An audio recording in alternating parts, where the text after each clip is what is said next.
ನಮಸ್ತೆ ಸ್ನೇಹಿತರೆ, ಕನ್ನಡ ದೀಪ ಯೂಟ್ಯೂಬ್ ಚಾನಲ್ಗೆ ನಿಮಗೆಲ್ಲರಿಗೂ ಆತ್ಮೀಯವಾದಂಥ ಸ್ವಾಗತವನ್ನು ಕೋರುತ್ತಾ ಇವತ್ತಿನ ಸಂಚಿಕೆಯಲ್ಲಿ ಹೊಸಗನ್ನಡ ಸಾಹಿತ್ಯದ ಪ್ರಕಾರಗಳಲ್ಲಿ ಒಂದಾಗಿರುವಂತಹ ಪ್ರಬಂಧ ಸಾಹಿತ್ಯ ಇದ್ರ ಬಗ್ಗೆ ಮಾಹಿತಿಯನ್ನು ತಿಳ್ಕೊಳ್ಳೋಣ.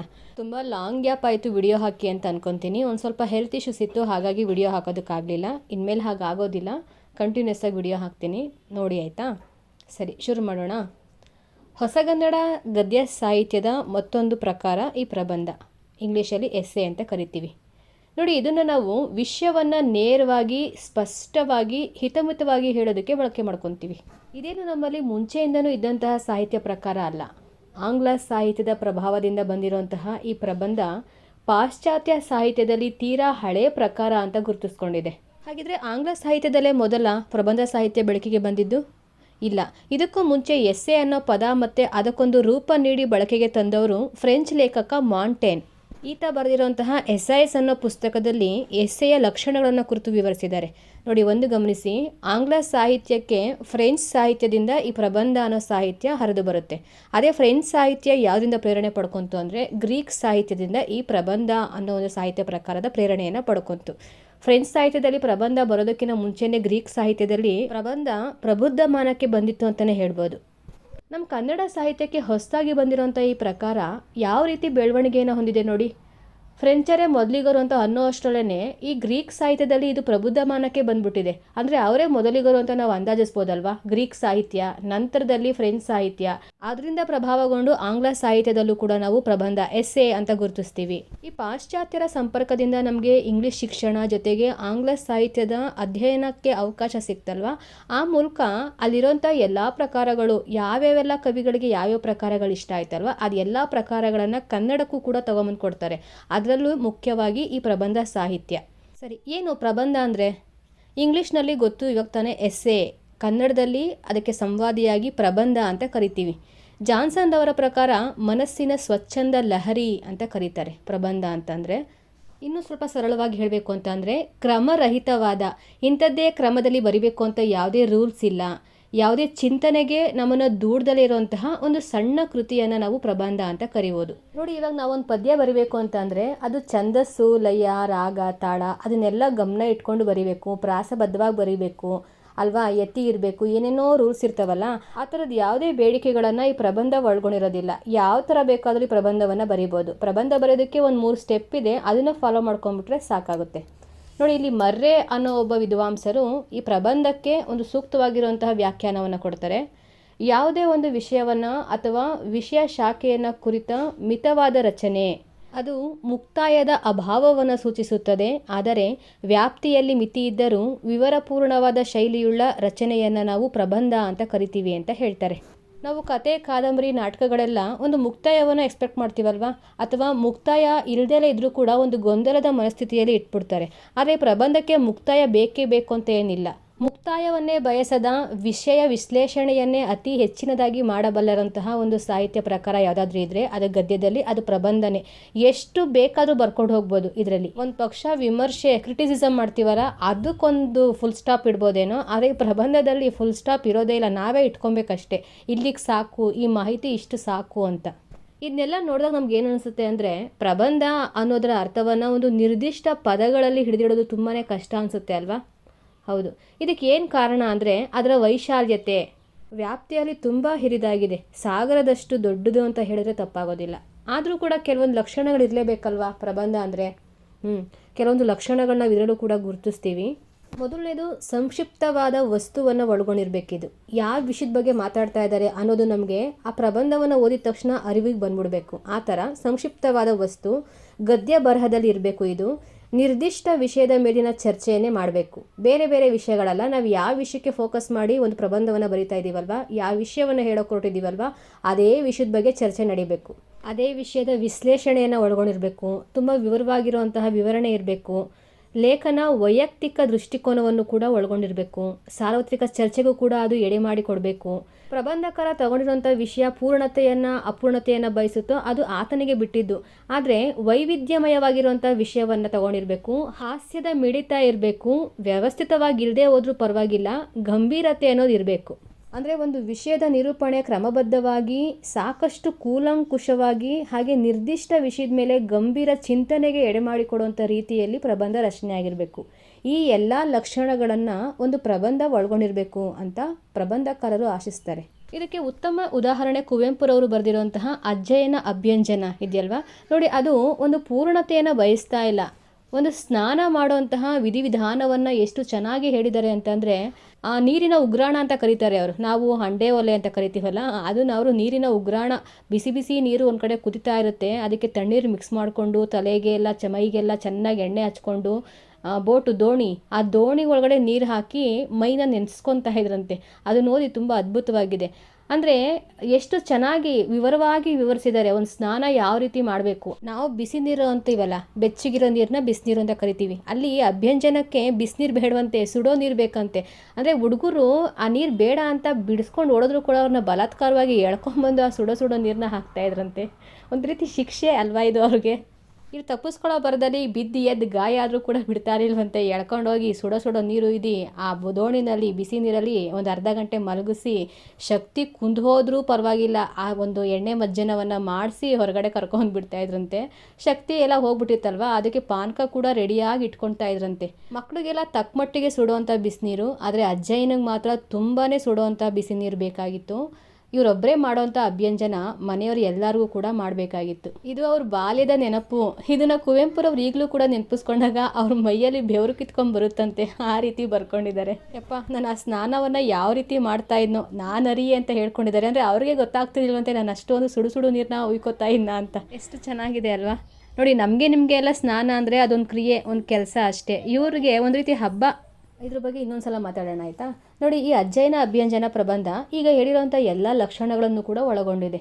ಅಪೂರ್ಣತೆ ಇದೆ ಅಲ್ವಾ, ಪೂರ್ಣತೆ ಇಲ್ಲ ಇಲ್ಲಿ. ಒಂದು ಸ್ನಾನದ ಬಗ್ಗೆ ಹೇಳಿದ್ದಾರೆ, ಅದೇ ಸ್ನಾನದ ಸುತ್ತಮುತ್ತ ಆ ಕಥೆಯನ್ನು ಹೆಣ್ಕೊಂಡೋಗಿದ್ದಾರೆ. ಕುತೂಹಲಕಾರಿಯಾಗೂ ಇದೆ, ಕೂಲಂಕುಷವಾಗೂ ಇದೆ, ಹಾಗೆ ನಿರ್ದಿಷ್ಟ ವಿಷಯದ ಮೇಲೇ ಗಂಭೀರ ಚಿಂತನೆಗಳು. ಹೌದಾ, ಆ ರೀತಿ ಸ್ನಾನ ಮಾಡ್ತಾ ಇದ್ರಾ? ನಮ್ಗೆ ಆ ರೀತಿ ಒಂದು ಯೋಚನೆ ಬರುತ್ತೆ ಅಲ್ವಾ, ಇಮ್ಯಾಜಿನ್ ಮಾಡ್ಕೋತೀವಲ್ವಾ. ಈ ಥರದ ಎಲ್ಲ ಅಂಶಗಳನ್ನು ಒಳಗೊಂಡಿದ್ರೆ ಅದು ಪ್ರಬಂಧ ಅಂತ ಅರ್ಥ. ಓಕೆನಾ? ಸರಿ, ಈ ಪ್ರಬಂಧ ಯಾವಾಗಿಂದ ಶುರುವಾಯಿತು? ನಮ್ಮ ಕನ್ನಡಕ್ಕೆ ಪ್ರಬಂಧ ಪ್ರವೇಶ ಪಡೆದಿದ್ದು ಇಂಗ್ಲೀಷ್ ಸಾಹಿತ್ಯದ ಪ್ರಭಾವದಿಂದ ಅಂತ ಗೊತ್ತಿದೆ ಅಲ್ವಾ. ಅದರಲ್ಲೂ ನವೋದಯ ಸಾಹಿತ್ಯದ ಕಾಲಘಟ್ಟದಲ್ಲಿ ಪ್ರಬಂಧ ಸಾಹಿತ್ಯ ಕಾಣಿಸ್ಕೊಂತು. ಈ ನವೋದಯ ಕಾಲಘಟ್ಟ ಯಾವುದು? ಸರಿಸುಮಾರು 1920ರಿಂದ 1945 ಈ ಕಾಲಘಟ್ಟವನ್ನು ನವೋದಯ ಕಾಲಘಟ್ಟ ಅಂತ ಕರಿತೀವಲ್ವಾ. ಇಲ್ಲಿ ಈ ಪ್ರಬಂಧ ಸಾಹಿತ್ಯ ಪ್ರಕಾರದ ಒಂದು ಸಂಪೂರ್ಣ ಹೆಜ್ಜೆ ಗುರುತನ್ನು ಗಮನಿಸ್ತೀವಿ. 1931 ಪ್ರಬಂಧ ಸಾಹಿತ್ಯದ ಸುವರ್ಣ ಯುಗ ಅಂತ ಕರಿತೀವಿ. ಇಲ್ಲಿಂದ ಆಚೆಗೆ ಪ್ರಬಂಧ ಸಾಹಿತ್ಯ ಒಂದು ತುಂಬ ಪ್ರಬುದ್ಧಮಾನಕ್ಕೆ ಬೆಳೀತು. ನಮ್ಮಲ್ಲಿ ಇದು ಯಾವ ರೀತಿ ಶುರುವಾಯಿತು ಅಂದರೆ, ಪ್ರಬಂಧದ ಆರಂಭಿಕ ಬೆಳವಣಿಗೆಯನ್ನು ನಾವು 1898ರಿಂದ, ಅಂದರೆ ನವೋದಯ ಪೂರ್ವ ಕಾಲಘಟ್ಟ ಇದು, 1898ರಿಂದ ಗುರುತಿಸ್ತೀವಿ. ವೆಂಕಟಾಚಾರ್ಯರು ಕನ್ನಡಕ್ಕೆ ಬಂಗಾಳದ ಬಂಕಿಮಚಂದ್ರರು ಬರೆದಿರುವಂತಹ ಪ್ರಬಂಧಗಳನ್ನು ಅನುವಾದ ಮಾಡ್ತಾರೆ. ಯಾವುದದು ಅಂದರೆ ಲೋಕ ರಹಸ್ಯ ಅನ್ನೋ ಪ್ರಬಂಧ ಸಂಕಲನವನ್ನು ಕನ್ನಡಕ್ಕೆ ತಗೊಂಬರ್ತಾರೆ. ಇದು ಕನ್ನಡದ ಮೊದಲ ಅನುವಾದಿತ ಪ್ರಬಂಧ ಸಂಕಲನ ಅನ್ನೋ ಹೆಗ್ಗಳಿಕೆಗೆ ಪಾತ್ರ ಆಗುತ್ತೆ.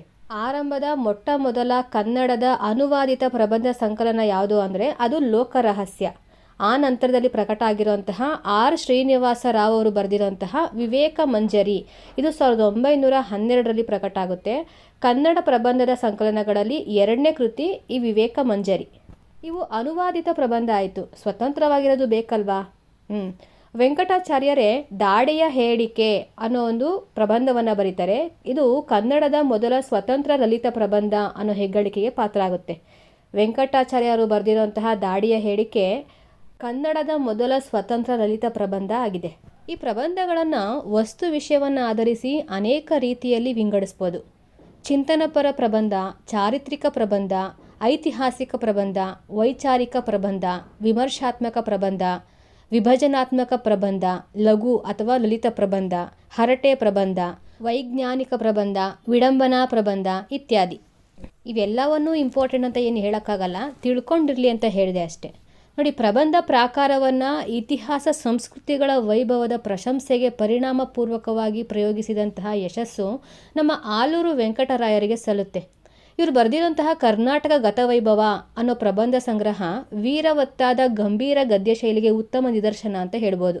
ನಾನು ಹೇಳಿದಲ್ವ ಚಾರಿತ್ರಿಕ ಪ್ರಬಂಧ ಅಂತ, ಅದಕ್ಕೆ ಉತ್ತಮ ಉದಾಹರಣೆ ಕರ್ನಾಟಕ ಗತವೈಭವ. ಎರಡನೇ ವಿಧ ವೈಚಾರಿಕ ಪ್ರಬಂಧ. ಇಲ್ಲಿ ವಿಷಯದ ಆಳವಾದ ವಿಶ್ಲೇಷಣೆ ಇರುತ್ತೆ, ಜ್ಞಾನ ಮತ್ತು ಚಿಂತನೆಗೆ ಎಡೆ ಮಾಡಿಕೊಡುತ್ತೆ. ಇದನ್ನು ನಾವು ವೈಚಾರಿಕ ಪ್ರಬಂಧ ಅಂತ ಕರಿತೀವಿ.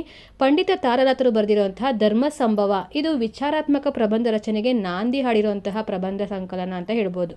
ನೆಕ್ಸ್ಟ್ ವಿಡಂಬನಾ ಮತ್ತು ಹಾಸ್ಯ ಪ್ರಬಂಧ ಅಂತ ಇದೆಯಲ್ವಾ, ಇದು ಸಮಾಜದಲ್ಲಿ ನಡೆಯುವಂತಹ ಅವಗುಣಗಳು ಹಾಗೆ ವ್ಯಕ್ತಿಗಳ ಮೂರ್ಖತನದ ಬಗ್ಗೆ ಮತ್ತು ರಾಜಕೀಯ ವೈಪರೀತ್ಯಗಳು, ರಾಜಕೀಯದಲ್ಲಿ ಏನೆಲ್ಲ ನಡೆಯುತ್ತಲ್ವಾ ಆ ಎಲ್ಲ ಒಂದು ವಿಷಯಗಳನ್ನು ಹಾಸ್ಯ ಮತ್ತು ವ್ಯಂಗ್ಯದ ಮೂಲಕ ಹೇಳುವಂಥ ಪ್ರಯತ್ನ ಮಾಡಿದ್ರೆ ಅದೇ ವಿಡಂಬನಾ ಮತ್ತು ಹಾಸ್ಯ ಪ್ರಬಂಧ ಅಂತ ಗುರುತಿಸ್ಕೊಳ್ಳುತ್ತೆ. ಇದಕ್ಕೆ ಉತ್ತಮ ಉದಾಹರಣೆ ಪೂತಿನ್ ಅವರು ಬರೆದಿರುವಂತಹ ಭಾವನಾ ಚಿತ್ರಗಳು, ಹಾಗೆ ಬೀಚಿಯವರು ಬರೆದಿರುವಂತಹ ತಿಮ್ಮನ ತಲೆ, ಆರ್ ಮಿತ್ರ ಬರೆದಿರುವಂತಹ ಯಾರೋ ಬಂದಿದ್ದರು. ಇವರು ಅಷ್ಟೇ ಹೇಳ್ದೇನೆ ಜಿ ಪಿ ರಾಜರತ್ನಂ, ನಾ ಕಸ್ತೂರಿ, ಕಾರಂತರು ಇವರು ಕೂಡ ಪ್ರಬಂಧ ರೂಪದಲ್ಲಿ ವಿಡಂಬನೆ ಮತ್ತು ಹಾಸ್ಯವನ್ನು ತಗೊಂಬಂದು ಗದ್ಯ ಸೌಂದರ್ಯವನ್ನು ಹೆಚ್ಚಿದ್ದಾರೆ ಅಂತಲೇ ಹೇಳ್ಬೋದು. ಇನ್ನೊಂದು ಪ್ರಕಾರ ಲಲಿತ ಅಥವಾ ಲಘು ಪ್ರಬಂಧ ಅಂತ ಇದೆ ನೋಡಿ. ಇದು ನೈಜ ಘಟನೆಗಳನ್ನು ಹಾಸ್ಯ ಮಿಶ್ರಿತವಾಗಿ ಬರೆಯುವಂತಹ ಕ್ರಮವನ್ನು ನಾವು ಲಲಿತ ಅಥವಾ ಲಘು ಪ್ರಬಂಧ ಅಂತ ಕರಿತೀವಿ.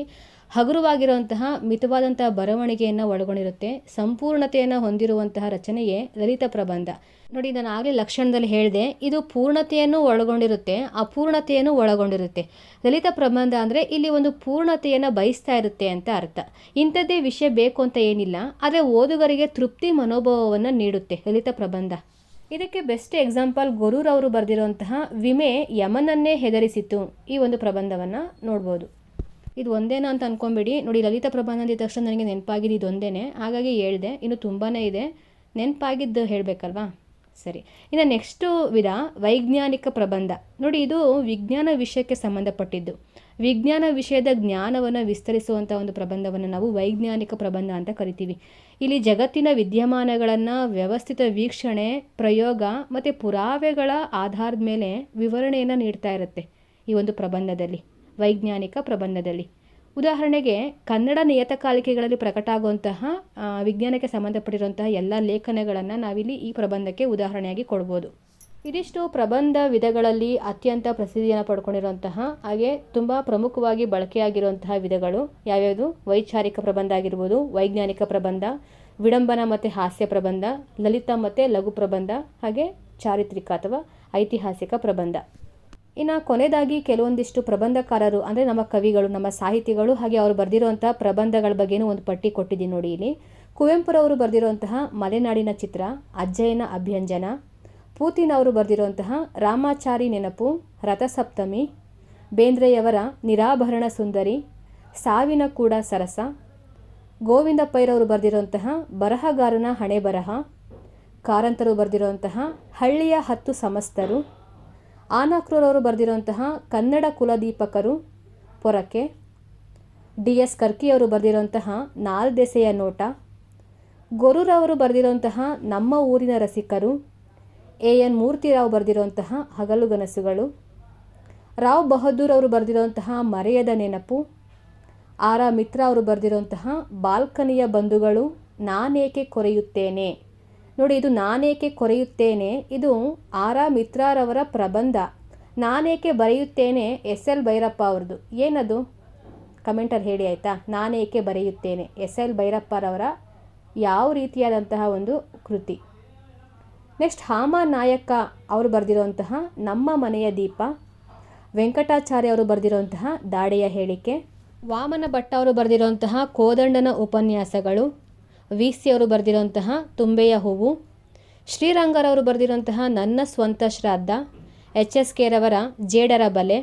ರಾಕೂರವರ ಗಾಳಿಪಟ ದೇವಕನ್ಯೆ ಇತ್ಯಾದಿ. ಇನ್ನು ಸಾಕಷ್ಟಿದ್ದಾವೆ, ಸದ್ಯಕ್ಕಿಷ್ಟು ಸಾಕು. ಓಕೆ ಸ್ನೇಹಿತರೆ, ಇಲ್ಲಿವರೆಗೂ ಹೇಳಿರುವಂಥ ಮಾಹಿತಿ ನಿಮ್ಗೆ ಇಷ್ಟ ಆಗಿದ್ರೆ, ಅರ್ಥ ಆಗಿದ್ರೆ ದಯವಿಟ್ಟು ಲೈಕ್ ಮಾಡಿ, ಶೇರ್ ಮಾಡಿ, ಹಾಗೆ ಸಬ್ಸ್ಕ್ರೈಬ್ ಮಾಡ್ಕೊಳ್ಳಿ. ನಿಮ್ಮ ಅನಿಸಿಕೆ ಅಭಿಪ್ರಾಯಗಳನ್ನು ಕಮೆಂಟ್ ಬಾಕ್ಸಲ್ಲಿ ಹೇಳಿ. Thank you.